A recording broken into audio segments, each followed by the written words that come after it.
കനത്ത മഴയിൽ നഗരങ്ങളിലെ വെള്ളക്കെട്ടിന് കാരണം ഡ്രെയിനേജ് സംവിധാനത്തിന്റെ പ്രശ്നങ്ങളെന്ന് മന്ത്രി കെ രാജൻ. വെള്ളം ഒഴുകിപ്പോകുന്നതിന് തടസ്സമുണ്ടായി. ജൂൺ മാസത്തിൽ 7 NDRF ടീമുകൾ കേരളത്തിലെത്തും. തൃശൂരിലെ വെള്ളക്കെട്ട് പരിശോധിക്കുമെന്നും മന്ത്രി പറഞ്ഞു.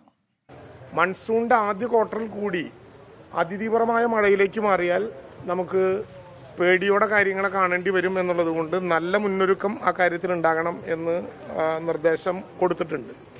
മലയോരത്തും ഇതേപോലെ തന്നെയുള്ള പ്രയാസങ്ങളുണ്ട്. രാത്രികാല യാത്രാ നിരോധനം ആവശ്യമെങ്കിൽ നടത്താൻ കളക്ടർമാരെ നേരത്തെ തന്നെ ദുരന്ത നിവാരണ വകുപ്പിൽ നിന്നുള്ള ചുമതല നൽകിയിട്ടുണ്ട്.